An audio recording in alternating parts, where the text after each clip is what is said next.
Okay, सो आज हम बहुत इंपॉर्टेंट टॉपिक पढ़ने वाले हैं बच्चों। ये बहुत ही इंपॉर्टेंट है और थोड़ा सा ध्यान से समझिएगा आज के टॉपिक को, क्योंकि आज है यंग डबल स्लिट एक्सपेरिमेंट। आपको ज्यादातर इसका नाम भी मिलेगा YDSE, YDSE के नाम से मिलेगा, यंग्स डबल स्लिट एक्सपेरिमेंट।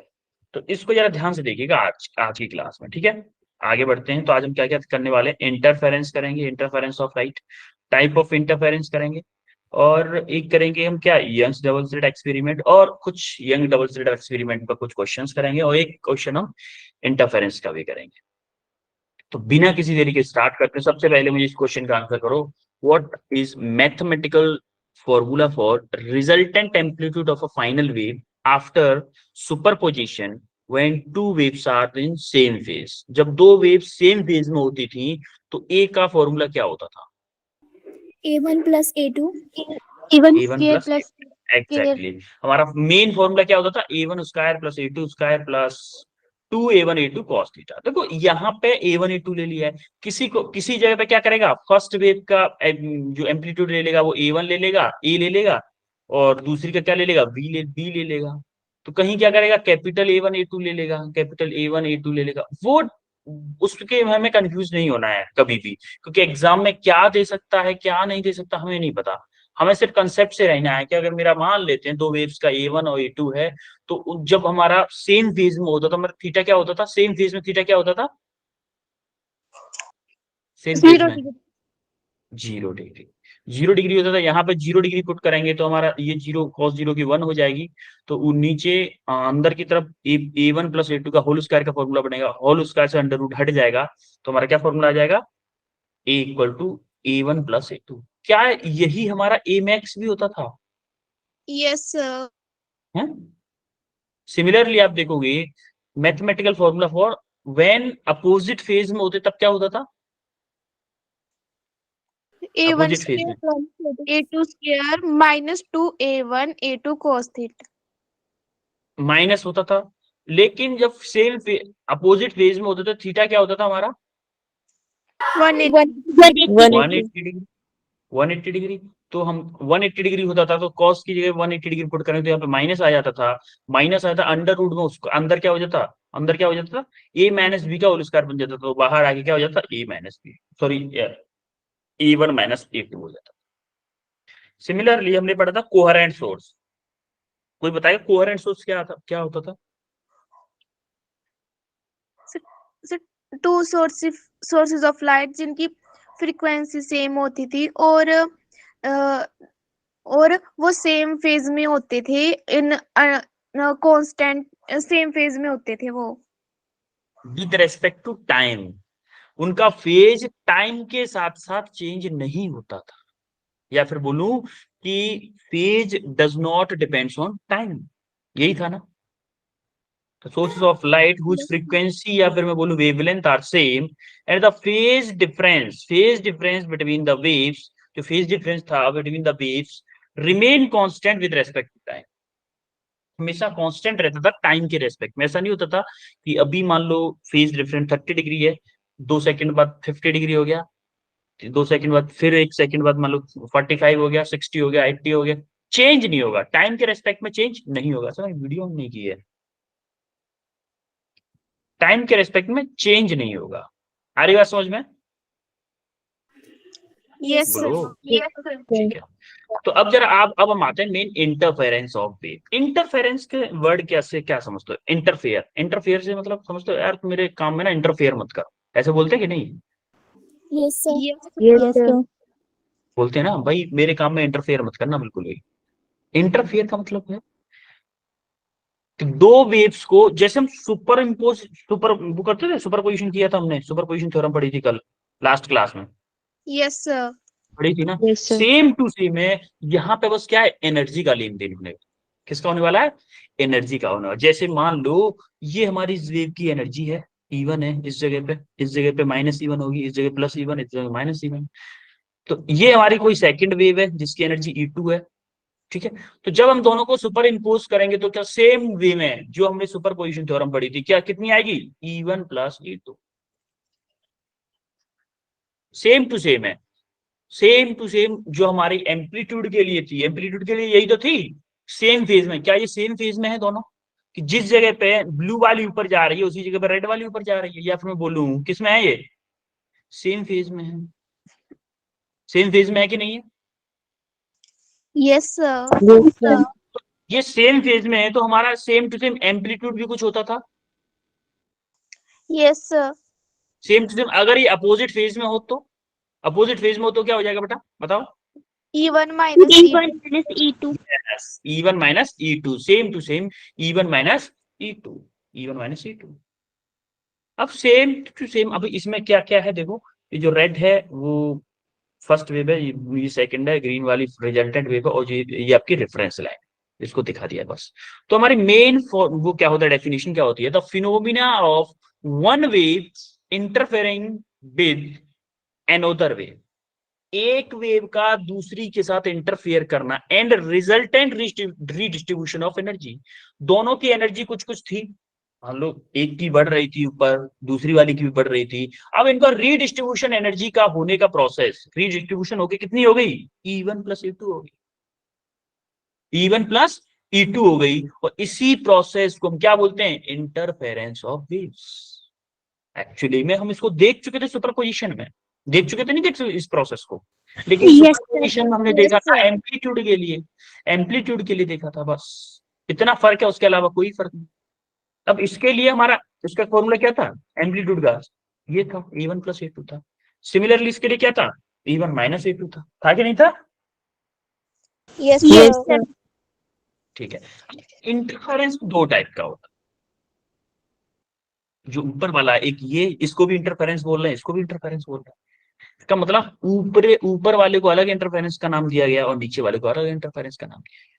क्या क्या नाम दिया गया, देखो पहले इंटेंसिटी देख लेते हैं एक बार, हाँ, उसके बाद आते हैं उस पर। एक देखो, अभी हमने क्या देखा था, ए का ये फॉर्मूला था, एम्पलीट्यूड का ये फॉर्मूला था कि नहीं था?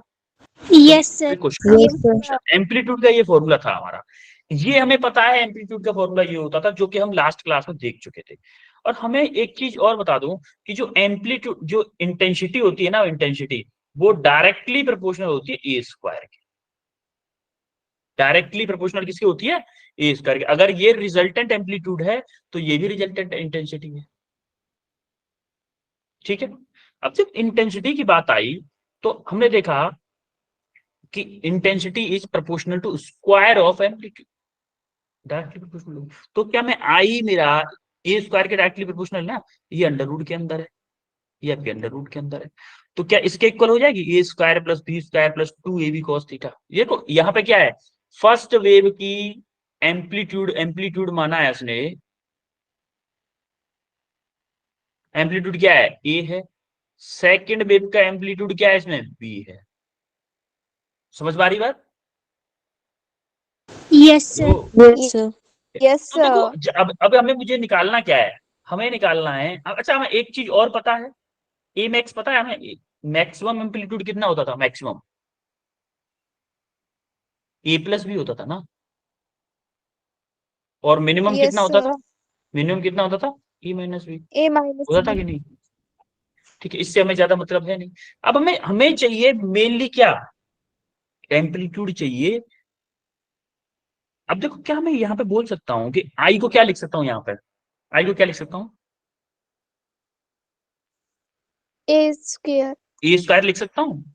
अच्छा ठीक है, यहाँ पे क्या बोल दूं मैं कि इस प्रोपोर्शनलिटी साइन को हटा देता हूँ, आई इक्वल टू के ए स्क्वायर बोल सकता हूँ कि नहीं, यहाँ से बोल सकता हूँ। Yes, sir. Yes, sir. Yes, sir. तो मैं यहाँ पे भी अगर मैं बोलूं कि आई आई की जगह पे क्या लिख दूं, ए स्क्वायर डिवाइडेड बाई के, भाई के कांस्टेंट है, ए स्क्वायर डिवाइडेड बाई के इक्वल टू एक A1 की जगह पे क्या, ए की जगह पे क्या लिख दूं, मान लेता हूं मैं I1 मान लेता हूं। ए की, ए वाले की फर्स्ट जो वेव थी उसकी इंटेंसिटी है मान लो I1, और जो सेकंड वेव है उसकी इंटेंसिटी है I2। तो क्या होगा, ए इक्वल टू क्या होगा, I1 डिवाइडेड बाई के होगा कि नहीं होगा, भाई a square equal to I1 divided by k होगा ना, a square equal to I1 divided by k होगा कि नहीं होगा? Yes, sir. Yes, sir. भाई Yes, sir. ये आपकी रिजल्टेंट वाली वो हो गई, ए अपॉन के, सॉरी आई अपॉन के होगा ना, आई की, अच्छा आई की जगह पर लिख रहे हैं ना, आई की जगह पे लिख रहे हैं। समझ में आ रही है कि नहीं आ रही है बताओ? या फिर मैं एक चीज, एक और मेथड से कर सकते हैं हम इसको, पूरे को आई में ही कन्वर्ट करना है तो इसको हटाते हैं चलो। क्या मैं इस एक्सप्रेशन को ये लिख सकता हूँ? इस एक्सप्रेशन को बताओ, इस एक्सप्रेशन को, कहाँ गया भाई, कर वो क्यों नहीं आ रहा? इस एक्सप्रेशन को मैं ये लिख सकता हूँ क्या, a square equal to a square plus b square plus 2ab cos phi, लिख सकता हूँ कि नहीं बताओ? Yes sir. Yes sir. Yes sir. A square की जगह मैं क्या लिख दूं, आई अपॉन के लिख दूं, आई। इक्वल टू सिमिलरली इस ए स्क्वायर की जगह पे क्या लिख दूं, आई वन डिवाइडेड बाई के, प्लस इस बी स्क्वायर की जगह पे आई टू डिवाइडेड बाई के, प्लस 2 इंटू, देखो ए बी बचा, देखो अब यहाँ पे अगर आप देखोगे ना, तो मेरा ए स्क्वायर को मैं लिख रहा हूँ, ए स्क्वायर को क्या लिख रहा हूँ, क्या लिख रहा हूँ, ए स्क्वायर को आई बाई के लिख रहा हूँ। देखो के कांस्टेंट है तो के को कांस्टेंट ही रहने देंगे। ए को अगर मान लो स्मॉल को ले रहा हूं, मैं स्मॉल ए ले रहा हूं तो क्या होगा, आई वन होगा। अगर मैं ए की जगह लिखना है, क्या मैं रूट आई वन बाई के लिखूंगा कि नहीं लिखूंगा बताओ? Yes sir. भाई यस इस सर। स्क्वायर का इधर रूट लगा दिया मैंने, तो हम क्या करेंगे, इस ए की जगह पे क्या लिख रहा हूं, under root I one by k into under root I one I two by k. देखो के कांस्टेंट है, के आपका कांस्टेंट, तो के आपको कांस्टेंट हो, सबका के कट जाएगा। हालांकि यहाँ के स्क्वायर हो जाएगा बट फिर भी के कट जाएगा, क्योंकि कांस्टेंट है, सबके साथ है। ठीक है, ये आपका cos फाइव हो गया। अब जरा यहाँ पे इस एक्सप्रेशन को एक बार लिख लो, आई इक्वल टू आपका आ गया I one plus I two plus 2 under root में I one into under root में आई टू कॉस फाइव। ये हुआ कि नहीं हुआ बताओ? Yes yes sir. सर। तो ये आपका एक इंपोर्टेंट फॉर्मूला आ गया इंटेंसिटी का, ये आपका एक इंपोर्टेंट फॉर्मूला है। अब हम यहां से देखते हैं मैक्सिमम इंटेंसिटी कितनी हो सकती है, इसकी मैक्सिमम वैल्यू कब होगी cos फाइव की। देखो इंटेंसिटी मैक्सिमम का मतलब क्या है, मैक्सिमम कब होगी, जब मेरी cos फाइव की वैल्यू मैक्सिमम होगी, होगी कि नहीं? Yes sir. बोलो, और cos फाइव की Yes, मैक्सिमम sir. वैल्यू क्या होगी? 0 वन। डिग्री। cos फाइव की मैक्सिमम वैल्यू कितनी हो सकती है? 1। 1 हो वन। सकती है भाई, +1 हो सकती है, +1 हो सकती है। अब जरा कितने एंगल पे होगी? 0 डिग्री। डिग्री। cos जीरो पे, भाई cos theta equal to 0 degree होगा, phi equal to sorry phi equal to 0 अगर होगा तो मेरा ये 0 हो जाएगा। तो मैं बोल सकता हूं मेरा आई मैक्स होगा, आई मैक्स मेरा होगा कितना, I one plus I two plus 2 under root में I one into I two under root में। जरा ये वाला फॉर्मूला देखो किसका वो है, होल स्क्वायर है इसको, क्या ये अंडर। वाला फॉर्मूला मेरा अंडर रूट में I one plus under root में आई टू का होल स्क्वायर है बताओ? Yes sir. जरा देखो, Yes, sir. इसका स्क्वायर करो, आई वन आ जाएगा, इसका स्क्वायर करो आई टू आ जाएगा, plus 2 I one under root में आई टू अंडर रूट में। आ रहा है कि नहीं? Yes sir. आ रहा है ना? Yes, sir. तो मैं बोलूंगा हमारा क्या हो जाएगा, आई मैक्स कितना हो जाएगा,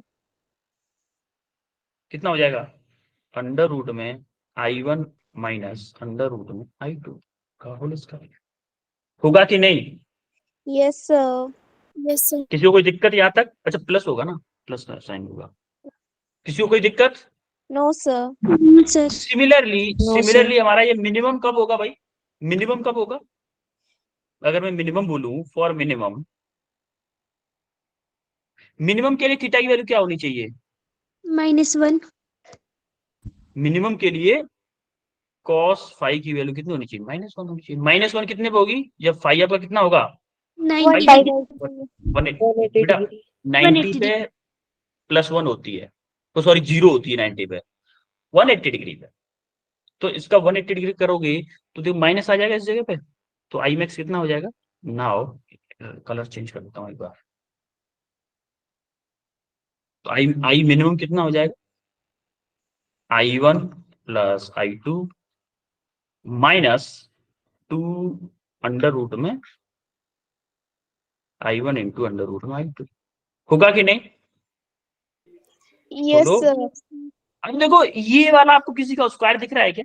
मुझे तो ये दिख रहा है कि I one minus under root में आई टू अंडर रूट में I one minus under root में आई टू का होल स्क्वायर दिख रहा है मुझे तो। आपको दिख रहा है क्या? Yes, sir. Yes, sir. तो आपका क्या हो जाएगा, आई मिनिमम हो जाएगा कितना, अंडर रूट में I1 माइनस अंडर रूट में I2 का होल स्क्वायर। आई बात समझ में? Yes, sir. Yes, sir. एक ये फॉर्मूला आ गया, एक ये फॉर्मूला आ गया। क्लियर है यहां तक सबको? Yes, sir. और Yes, एक्चुअली sir. में ये तीन फॉर्मूले आ गए यहाँ पे, एक ये फॉर्मूला है, एक ये फॉर्मूला, ये भी इम्पोर्टेंट है, और एक ये भी इम्पोर्टेंट है। ठीक है, ये हमने एम्पलीट्यूड से कैसे इंटेंसिटी निकाली, ये क्लियर है सबको?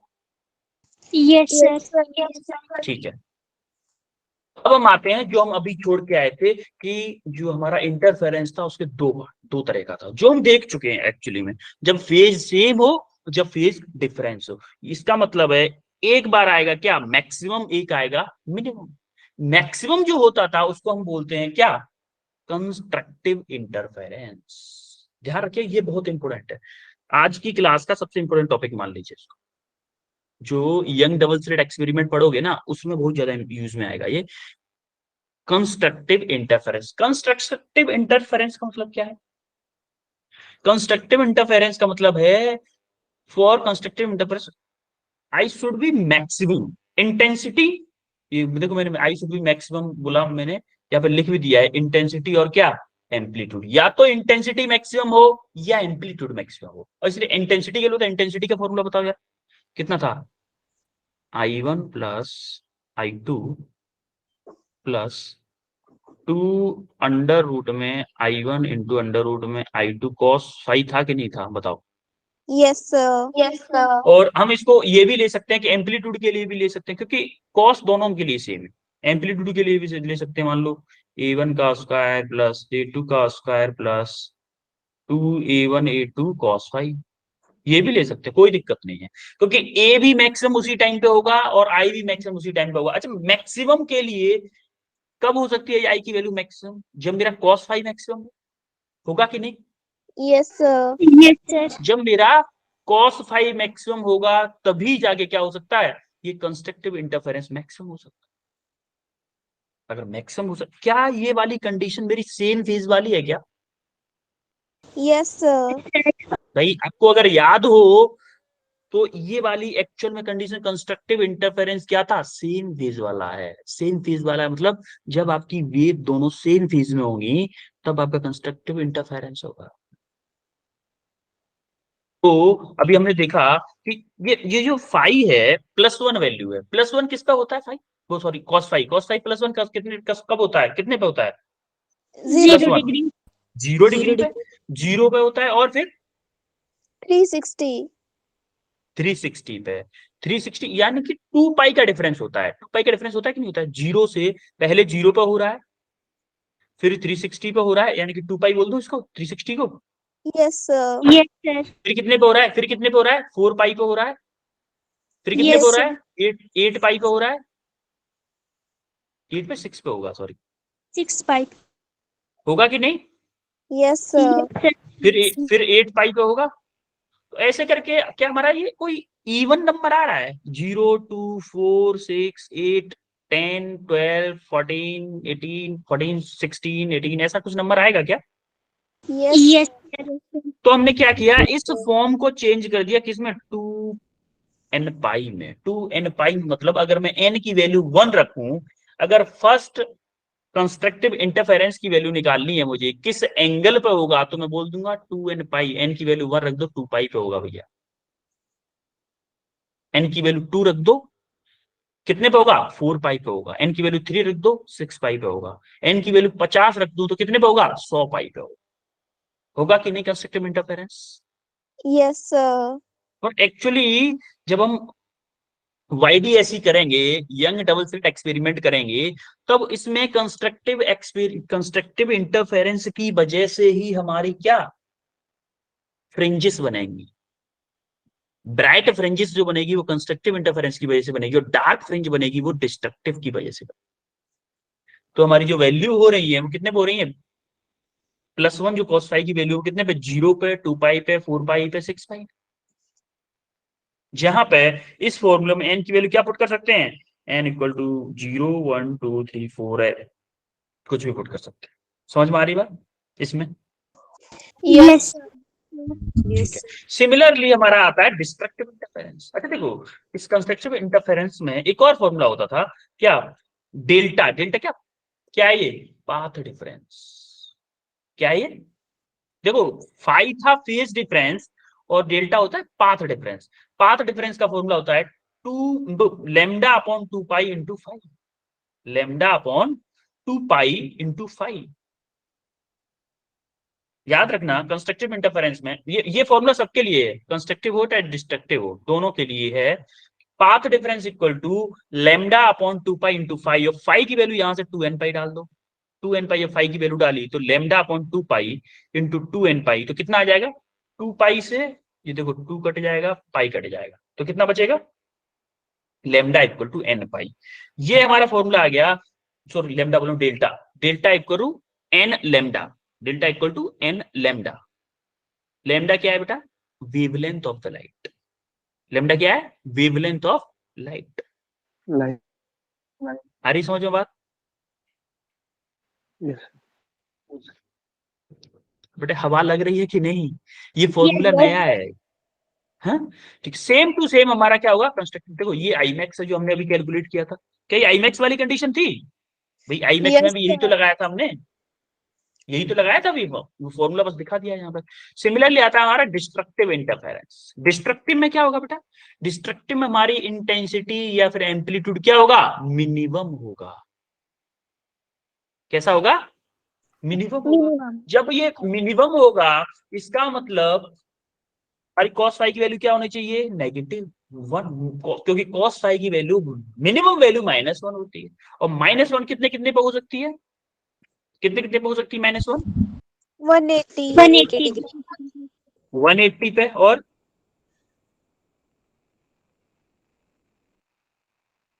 पाई, 3 पाई, 5 पाई, 7 पाई, मतलब ऑड नंबर्स पर हो रही है। ये किसी पे हो रही थी, इवन नंबर्स पर, ऑड नंबर पर हो रही है। अब देखो ऑड नंबर को पाने का दो तरीके हैं, 2n-1 से पा सकते हो एक तो ऑड नंबर, एक 2n+1 से भी पा सकते हो ऑड नंबर। तो अगर किसी को 2n+1 यूज करना है तो +1 यूज कर सकता है। +1 में आप यहाँ से स्टार्टिंग जो करोगे 0 से करोगे, लेकिन अगर आप -1 करोगे, 2n-1 करोगे, तो आप कहां से भी 1 से भी यूज कर सकते हो। देखो आपको कैसे, देखो n इक्वल टू 1 पुट करो क्या आएगा, इसमें n इक्वल टू 1 पुट करो क्या आएगा, 2-1 इंटू पाई, क्या पाई आएगा, Yes, बोलो, sir. पाई पे 0 हो रही है। सिमिलर 2 पुट करो, 2 इंटू 2 4, 4-1 3 पाई आएगा। Similarly 3 Yes. पुट करो, 3 इंटू 2 6, 6-1 5 पाई आएगा। क्या जो जिस पे 0 हो रही है वो सारी चीजें आ रही हैं कि नहीं आ रही हैं, Yes, बोलो। sir. Yes, sir. Yes sir. यानी कि हमारा फेज डिफरेंस क्या आया, डिस्ट्रक्टिव इंटरफेरेंस के लिए फेज डिफरेंस क्या आया, 2n-1 into pi, 2n-1 into pi. जैसे यहाँ पे आया था 2n पाई, यहाँ पे आया 2n-1 इंटू। सिमिलरली अब हम क्या करेंगे, पाथ डिफरेंस का फॉर्मूला लगाएंगे। पाथ डिफरेंस का फॉर्मूला कौन सा, delta equal to lambda upon 2 pi into 5, और 5 की वैल्यू ये डालेंगे 2n-1 इंटू पाई। डेल्टा ठीक है, delta into lambda upon 2 pi into 5 की वैल्यू ये डाल दी 2n-1 इंटू पाई। तो देखो यहाँ पाई से पाई कैंसिल होगा, पाई से पाई कैंसिल हो जाएगा। तो हमारा इसके लिए फॉर्मूला कौन सा आएगा, 2n-1 लेमडा डिवाइडेड बाई 2। यानी कि हमारा जो पाथ डिफरेंस आया डिस्ट्रक्टिव इंटरफेरेंस के लिए वो आया 2n-1 into lambda upon pi upon 2। और कंस्ट्रक्टिव इंटरफेरेंस के लिए 2n पाई आया था, सॉरी n लेमडा आया था, n लेमडा। और डिस्ट्रक्टिव के लिए क्या आया, 2n-1 लेमडा बाई 2। आ रही बात समझ में? Yes, sir. या फिर अगर आप याद ऐसे याद नहीं करना चाहते तो इसको ऐसे याद कर लो, ये जो n है ना, n है वो कितना क्या आना चाहिए, क्या आना चाहिए, इवन या ऑड, Even. सोचो सोचो एक बार।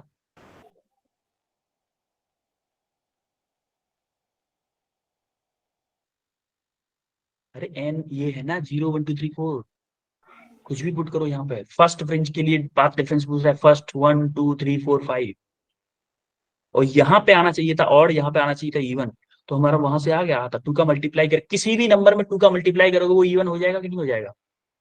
Yes, 3 sir. में 2 का 3 में 2 का मल्टीप्लाई करो इवन हो जाएगा कि नहीं हो जाएगा? 3 ऑड है, Yes, sir. इवन 2 का मल्टीप्लाई करो इवन हो जाएगा। सिमिलरली यहाँ पे 2n-1 जो है ये कैसा आना चाहिए था? ऑड आना चाहिए था, इसीलिए तो कर रहे हैं 2n-1। आ रही बात समझ में? इसको हम 2n Yes, प्लस sir. 1 भी कर सकते थे, 2n प्लस 1 से भी ऑड आता है, लेकिन आप 2n प्लस 1 करते तो 0 से स्टार्ट कर सकते थे। यहाँ पे 0 पुट नहीं कर सकते, यहाँ पे 0 से स्टार्ट नहीं कर सकते, क्योंकि देखो 0 पे जब वो लगाओगे ना तो क्या आ जाएगा, 2 ये वाला 0 हो जाएगा, -1 मतलब माइनस पाई आ जाएगा, और जब माइनस पाई ले नहीं सकते। हमारी बात समझ में? Yes, sir. Yes, sir. तो हमें इस वाले उससे दो फॉर्मूले इंपोर्टेंट मिले, एक तो ये फॉर्मूला इंपोर्टेंट मिला, एक ये फॉर्मूला इंपोर्टेंट, और ये भी इंपोर्टेंट है, और ये भी इंपोर्टेंट। ये चारों फॉर्मूले बहुत इंपोर्टेंट है पूरे YDSE में, ये चारों फॉर्मूले यूज होने वाले हैं, ध्यान रखना, इसीलिए बताए गए YDSE के। आ रही बात समझ में? तो हम ये सारी Yes, मेहनत sir. किसके लिए कर रहे हैं पता है आपको? सारी की सारी मेहनत कर रहे हैं हम YDSE के लिए, यंग डबल स्लिट एक्सपेरिमेंट के लिए, क्योंकि बहुत वो है एक्सपेरिमेंट, बहुत इंपोर्टेंट भी है, नीट में क्वेश्चन भी आते हैं, आपके बोर्ड में तो आता ही आता है, बोर्ड में तो 100% उसका डेरिवेशन आता ही आता है। ठीक है, तो बढ़े आगे। Yes, sir. Yes, sir.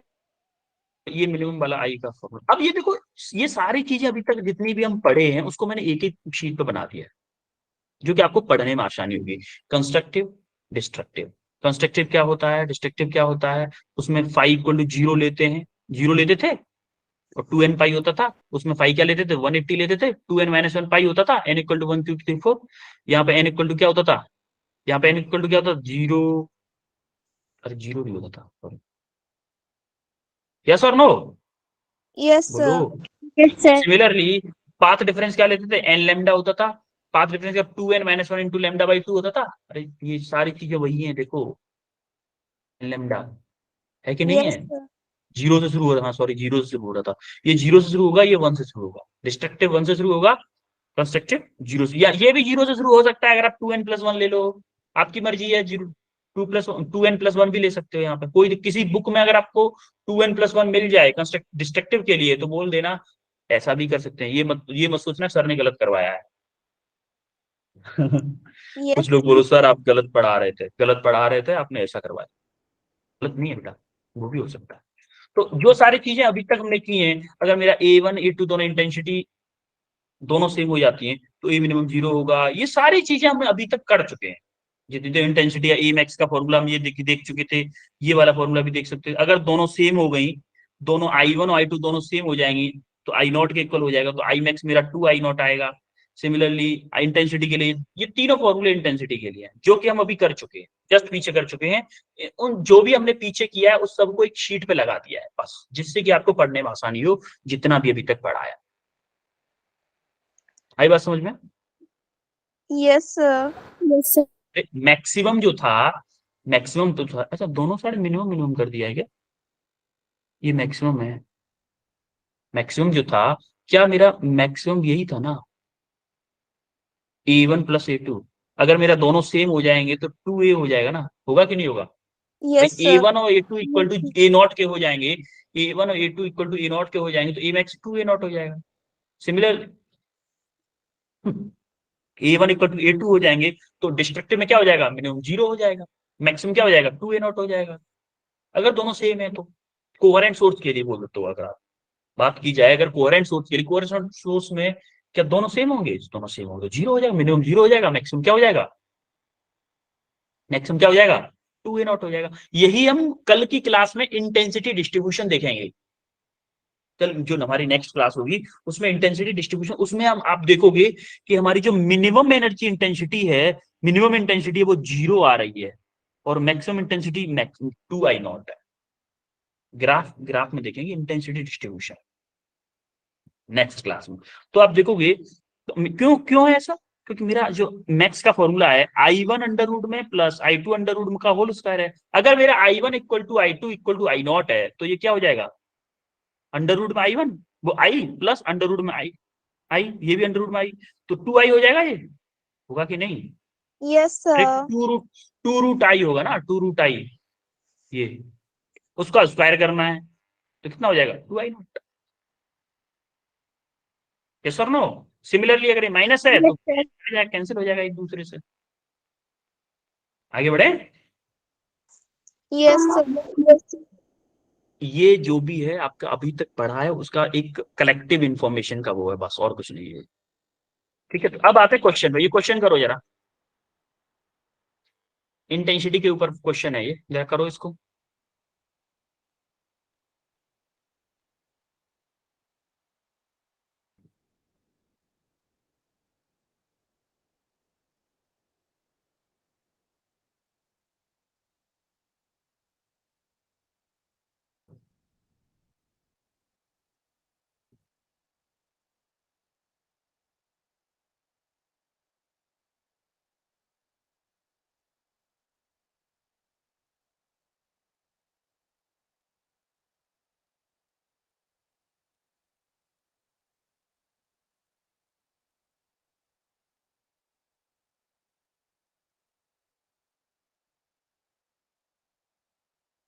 थोड़ा फास्ट करो बेटा, हमें क्वेश्चन वाइड ही ऐसी करना है आज।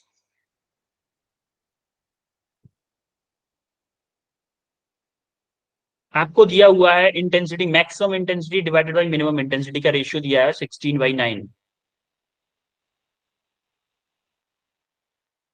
आपको पूछा है एम्पलीट्यूड्स का रेशियो, जो वेव्स अलग अलग वेव्स थी ना उन दोनों के एम्पलीट्यूड का रेशियो पूछा है।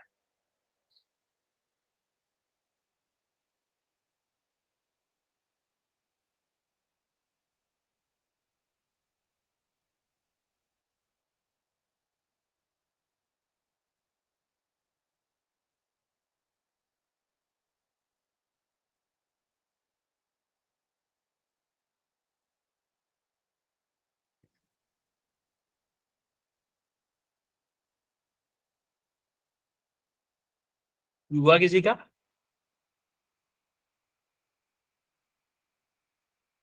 सब ठीक है, मैं करवाता हूँ क्योंकि टाइम थोड़ा सा कम है बच्चों वाईडीएससी के लिए।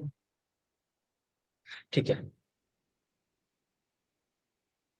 तो हमें दे क्या रखा, ratio of maximum to minimum intensity, क्योंकि I max divided by I minimum दे रहा, कितना दे रखा है 16/9। 16/9 ये दे रखा है, तो हमें पूछा क्या, एम्पलीट्यूड का रेशियो, एम्पलीट्यूड का सुपर इम्पोजिंग वेव्स, जिन वेव्स को सुपर इम्पोज किया गया था उनका एम्पलीट्यूड पूछा है, रिजल्टेंट एम्पलीट्यूड का रेशियो नहीं पूछा है।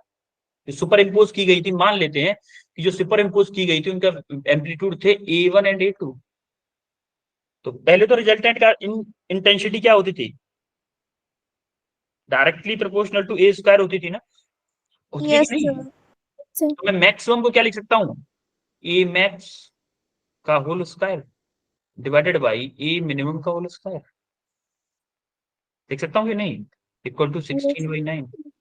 अब देखो इस स्क्वायर को हटा के इधर लगा दोगे तो क्या हो जाएगा, इधर Under. ए मैक्स को क्या लिख सकता हूं मैं, ए मैक्स क्या होता था मेरा, A1 प्लस A2 होता था कि नहीं, Yes, sir. और ए मिनिमम क्या होता है मेरा A1 माइनस A2।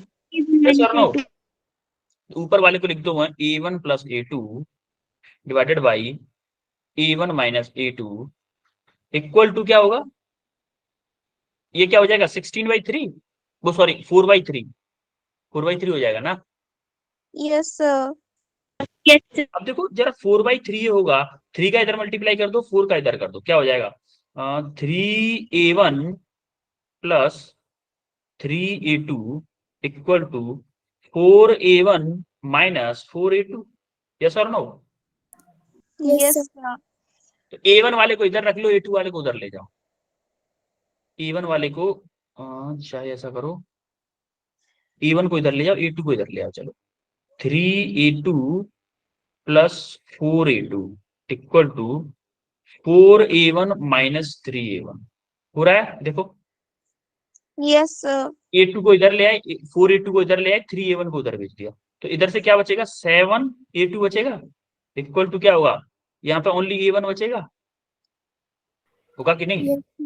अगर आपको A1 Yes, by sir. A2 पूछा है, मतलब A1 बाई A2 पूछा है इसलिए, तो कितना हो जाएगा, इस A2 को इधर भेज दो, 7/1 बचेगा, होगा कि नहीं होगा रेशियो? Yes, sir. क्लियर है सबको? Yes, sir. Yes. ठीक है, अब हम आते हैं मेन टॉपिक पे, YDSE, Young's double slit experiment. आपने, अच्छा एक बात बताओ कि अगर आपको मैं बोलूं कि ऐसे कोई टॉर्च है, इधर देखना जरा, ऐसे मैं बैटरी जला रहा हूं, वो मैंने हाथ ऐसे पकड़ लिया, ऐसे हाथ मेरा पकड़ा है, तो क्या होगा, मेरे रूम में अंधेरा है, रूम में अंधेरा है, बिल्कुल बिल्कुल अंधेरा है रूम में, तो क्या होगा, अगर लाइट हमारी स्ट्रेट लाइन में ट्रेवल करती है, जो कि हमारे कौन कौन बोले थे, न्यूटन बाबा बोले थे, और रे ऑप्टिक्स भी हमने पढ़ा है, अगर हमारी लाइट परफेक्टली स्ट्रेट लाइन में मूव करती है, तो क्या होगा, मेरे हाथ की एग्जैक्टली इमेज इस पे बन जाएगी कि नहीं, मतलब जिस जिस जगह पे मेरी उंगलियां होंगी, उस जगह पे यहाँ पे ब्लैक, काला काला वो बनेगा, पट्टी बनेगी, और जिस जिस जगह पे नहीं है, जैसे इससे लाइट पास होगी दीवार में पड़ेगी, तो उस जगह पे ब्राइट वो बनेगी, फ्रिंज बनेगी कि नहीं? Yes, sir. पक्का बनेगी, सबको सबको पता है? Yes, sir. No. तो अगर मेरी लाइट इस तरीके से ट्रेवल करती है, वेव एज अ रे फॉर्म में ट्रेवल करती है, तो ये बननी चाहिए दीवार पर, लेकिन ये हाथ के लिए तो बन रही थी, लेकिन एक छोटे से होल से, जो कि जिसका डायमीटर था कंपेरेबल टू क्या, wavelength of the light, wavelength of the light comparable था, तब हमने लाइट पास की, तो ऐसा नहीं हुआ। तो पहली बार सब लोगों को मना कर दिया, यंग बाबा ने, उन्होंने बोल दिया कि भैया सब लोग गलत बोल रहे हैं, लाइट स्ट्रेट लाइन में ट्रेवल करती ही नहीं। जो अभी तक मेहनत किए थे सबको मना कर दिया इन्होंने, भैया तुम सब झूठ बोल रहे हो, लाइट स्ट्रेट लाइन में कवर करती नहीं है। इन्होंने कैसे बोला, जरा देखते हैं, इनका एक्सपेरिमेंट देखते हैं। तो सबसे पहले इन्होंने क्या किया कि लाइट सोर्स, अब लाइट सोर्स लिया और एक प्लेट ली, एक को मान लो कोई लकड़ी की प्लेट है, लकड़ी की प्लेट इन द सेंस कोई थिन कार्डबोर्ड है, उसमें एक पतला सा, बहुत महीन वाला, बहुत पतला सा एक वो काट दिया, छेद काट दिया लंबा सा, उसमें से हमारी लाइट पास हो रही है। और उसके बाद में एक डबल स्लिट मतलब एक स्लिट, सेम स्लिट थी, जिसमें दो वो काट दिए, दो छेद काट दिए। एक्चुअली वो होना क्या चाहिए था, यहाँ पे लाइट लगा दी, लाइट भी इधर से जाएगी, यहाँ से पास होगी, क्या जब मेरी यहाँ पे स्क्रीन बनाऊंगा, वहां पे इसकी एक जगह पे लाइट ब्राइट फ्रिंज बननी चाहिए, और एक और ब्राइट बननी चाहिए, यस और नो? भाई ऐसा होना चाहिए ना, स्ट्रेट लाइन में अगर लाइट मूव कर रही है तो Yes, sir. Yes, sir. ऐसा होना चाहिए, क्योंकि अगर मैं दो उंगलियों को ऐसे कर रहा हूं और टॉर्च से लाइट जला रहा हूं, तो मेरी दो उंगलियों की परछाई यहाँ पे बननी चाहिए, यानी कि दो जगहों पे अंधेरा होना चाहिए, बाकी सब पे उजाला होना चाहिए कि नहीं? Yes, Yes, sir. लेकिन ऐसा नहीं हुआ। एक्चुअली में स्क्रीन पे हमें क्या दिखाई दिया, जैसे लाइट ऐसे मूव की, स्क्रीन पे ऐसे कुछ दिखाई दिया, एक शेडो टाइप की, जैसे black, bright fringe, dark fringe, no sorry, dark bright, dark bright, dark bright, ऐसा कुछ हमें एक इमेज देखने को मिली दीवार पे या फिर एक स्क्रीन पे। तब जाके यंग चचा ने बोल दिया, भैया लाइट का नेचर कुछ अलग है, लाइट का नेचर अलग है। अब ये स्लिट को क्यों ले रहे हैं भाई, इससे हम क्या कर रहे हैं, confined source, coherent light source बना रहे हैं, इसके बाद में कोहेरेंट मतलब सेम वेवलेंथ की लाइट जाए।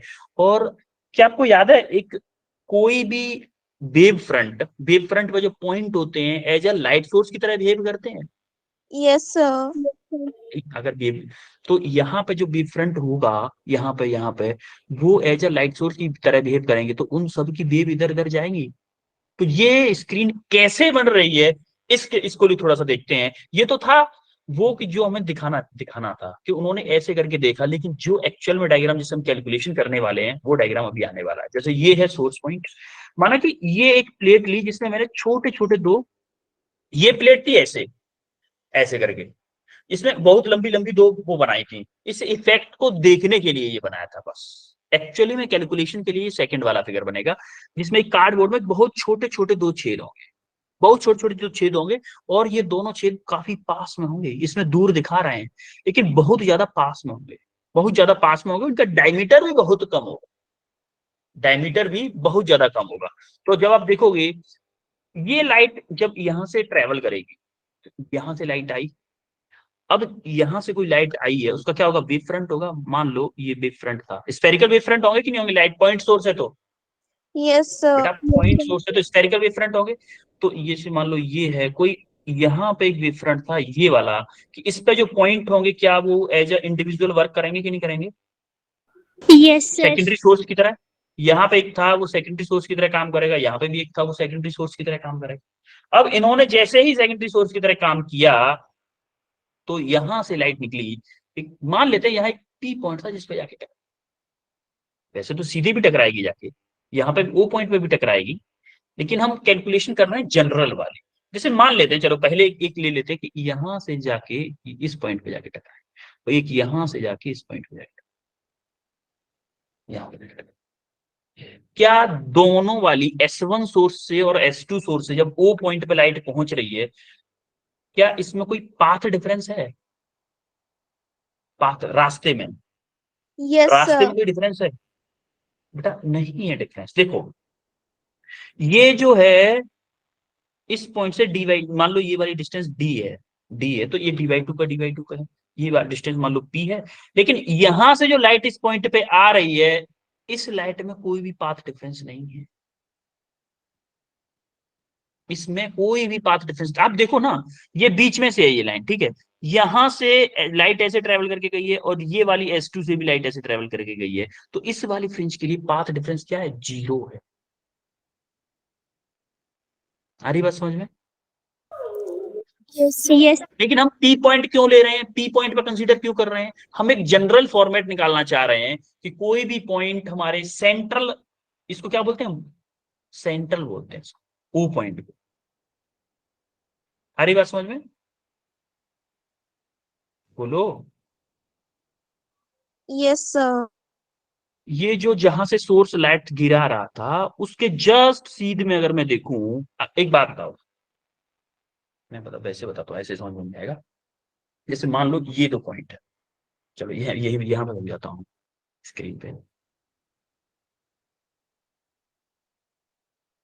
जैसे मान लो यहाँ पे दो बच्चे खड़े हुए हैं, एक यहाँ पे है, मैं इन दोनों के बीच से यहाँ पे पहुंचाना चाह रहा हूँ दोनों को, क्या दोनों को सेम टाइम लगेगा? तो अगर दोनों की सेम वेलोसिटी है तो यहाँ तक पहुंचने में, क्योंकि Yes, ये sir. रास्ता दोनों के लिए सेम होगा, दोनों के लिए सेम होगा कि नहीं होगा रास्ता ये। हाँ, अगर मैं ये बोलूं, अगर मैं ये बोलूं कि भैया इस लाइन के इधर चलना है, तो क्या हुआ, तो किसको ज्यादा रास्ता चलना पड़ेगा बताओ? ये मान लो 1 है, ये 2 है, किसको ज्यादा चलना पड़ेगा, 1 को या 2 को? Two वाले को. वाले को. 2 को ज्यादा चलना पड़ेगा। ये बात समझ में आ रही है सबको? Yes, sir. Yes, sir. अब देखो, जब यहां से रे ओ पॉइंट पे आ रही है और यहां से रे ओ पॉइंट पे आ रही है, क्या इन दोनों रेज में कोई पाथ का डिफरेंस है? No, sir. Sir. नहीं है। बस अब देखो, आपको 1 मिनट में समझ में आ गया, रे से समझ में नहीं आ रहा था, ऐसे समझ में आ गया। ठीक है, अब जब पाथ का डिफरेंस इस पॉइंट पे नहीं है तो इसको कंसीडर नहीं कर रहे हम आते हैं एक जनरल पॉइंट पे। माना कि कोई एक पॉइंट पी था ओ पॉइंट से वाई डिस्टेंस, ये कितना ज्यादा चला होगा, ये वाला जो S1P है वो कितना ज्यादा होगा S2P से? क्या मैं इससे परपेंडिकुलर गिरा दूं इसके ऊपर, क्या ये वाला डिस्टेंस ज्यादा होगा? बस Yes, भाई, sir. यहां से अगर मैं देखूं तो यहां से तो डिस्टेंस बराबर होगी ना दोनों की लमसम, क्योंकि ये डिस्टेंस बहुत ज्यादा कम है, इन दोनों S1 और S2 के बीच में डिस्टेंस बहुत ज्यादा कम है, इसीलिए ये दोनों रेज लमसम पैरेलली जाएंगे। लमसम इमेजिन कर लेंगे, हम लोग इमेजिन कर लेंगे ये दोनों रेज आपकी पैरेलल, तो ये क्या है आपका, ये डिस्टेंस हमें निकालनी है, इसको हम बोलेंगे पाथ डिफरेंस। क्या है ये? Path difference. Path difference. अब जरा देखते हैं इसको कैसे नहीं, इसे माना कि ये दो पॉइंट्स को मैंने मिला दिया, ये डिस्टेंस हमारी टोटल है डी, तो ये कितनी हो जाएगी, ये dy2 होगी कि नहीं होगी? Yes, Yes. sir. ये भी dy2 होगी। ये dy2 हो गई, इसको डालता हूँ, ठीक है। ये dy2 हो गई, ये DTHS में लिखा हुआ है, ठीक है, लिखा ही हुआ है तो फिर क्या लिखा, dy2 हो गया, ठीक है। अब देखो ये dy2 हो गई, अब हमें चाहिए क्या, पाथ डिफरेंस चाहिए। पाथ डिफरेंस कैसे निकालेंगे, ये मान लो टोटल कैपिटल टी है। एक चीज और बता दूं, अगर ये वाली रेस, ये वाली डिस्टेंस बहुत ज्यादा पास, बहुत ज्यादा पास है, और तो क्या मैं कंसीडर कर सकता हूं कि यहां से लेके और इस S2P और S1P दोनों D के इक्वल होंगी।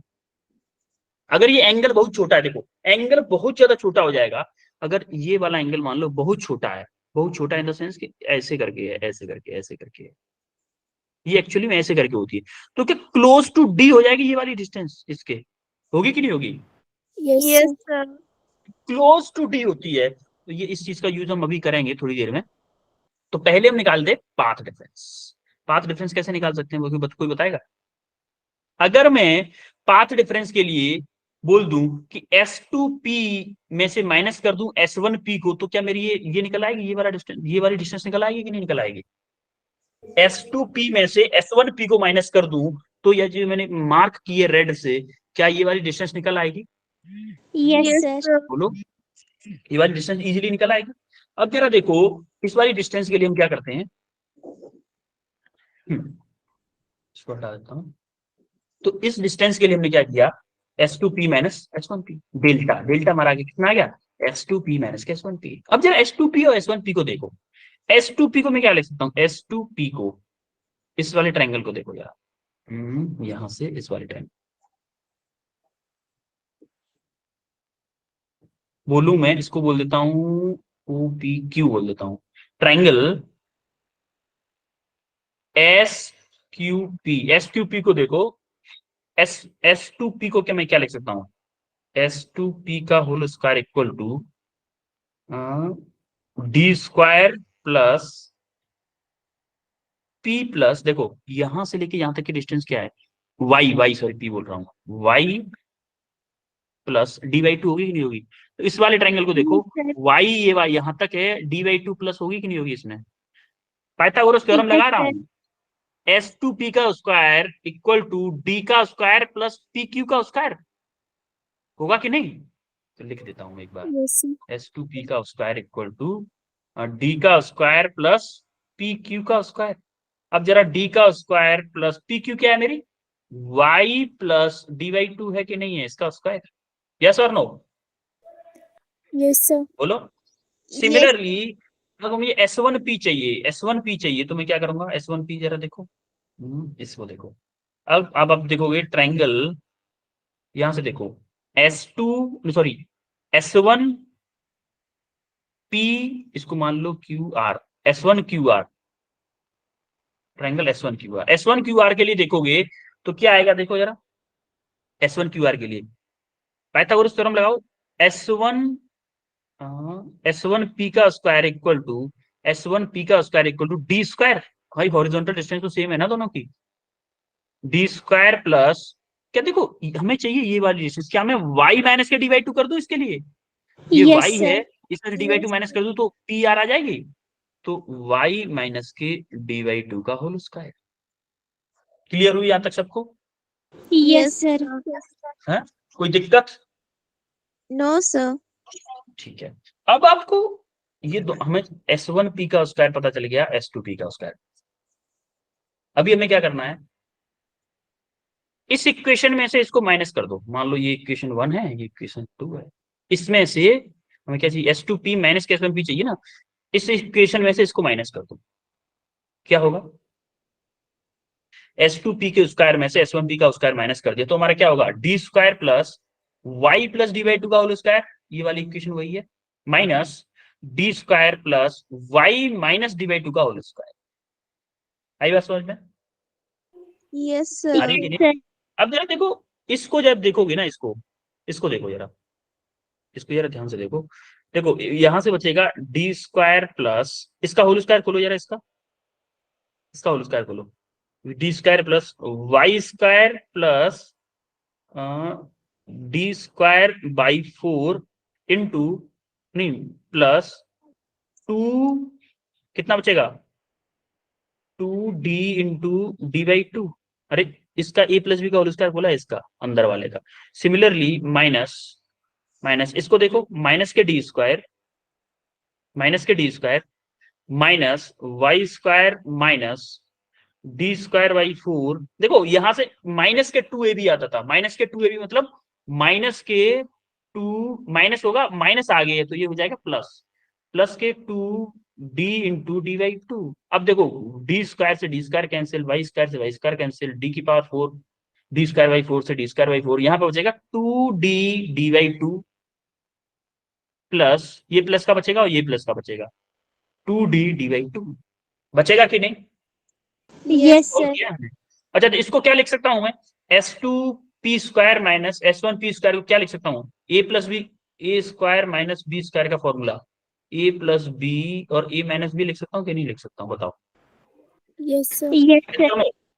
अब इसको a plus B, a minus B के फॉर्मूले से इसको लिख दिया, s2p minus s1p, s2p plus s1p equal to, यहाँ पे क्या बचेगा देखो 2d D by two, 2d D by two, तो कितना बचेगा 4d डी बाई टू बचेगा, तो 2 से 2 कैंसिल हो जाएगा, क्या बचेगा 2yd बचेगा कि नहीं बचेगा, Yes, sir. Yes right sir. Side में 2yd बचेगा। s2p प्लस s1p मैंने क्या बताया था, ये जो s2p है और s1p है, क्या एंगल बहुत छोटा होने की वजह से क्या ये क्लोज टू डी होंगे, s2p equal to s1p equal to D के होंगे, क्यों,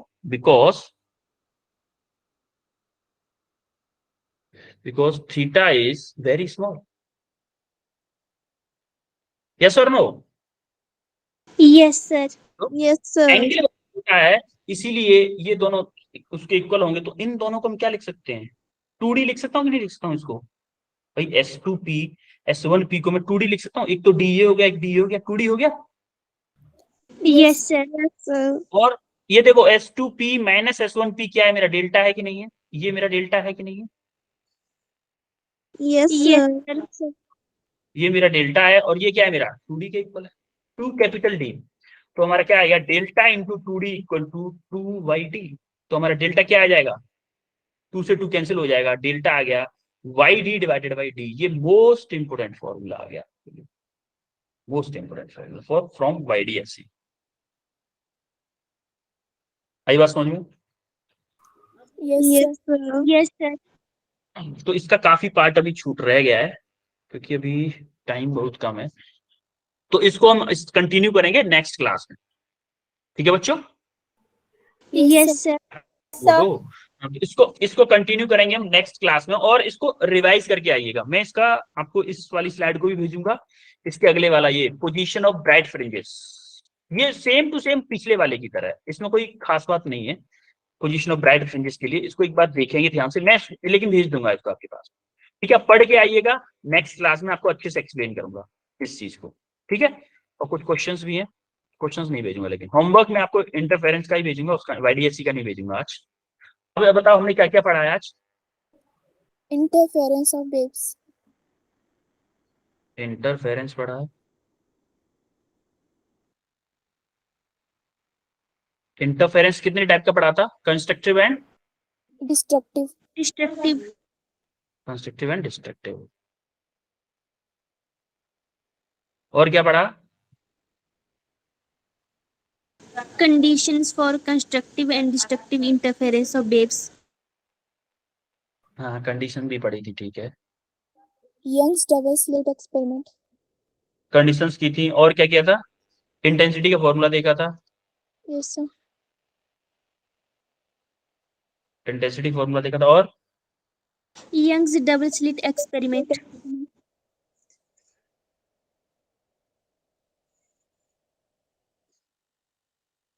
YDSE क्वेश्चंस तो हमने आज एक ही किया है बस, ठीक है?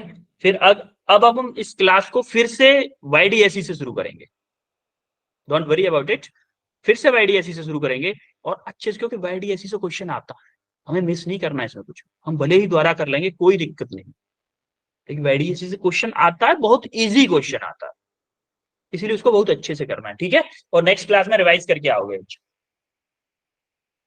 क्लियर है? Yes, sir. Yes, sir. Okay okay then बच्चों, मिलते हैं नेक्स्ट क्लास में फिर आपको।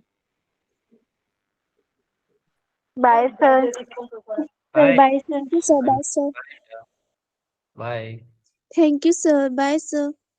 Welcome, bye.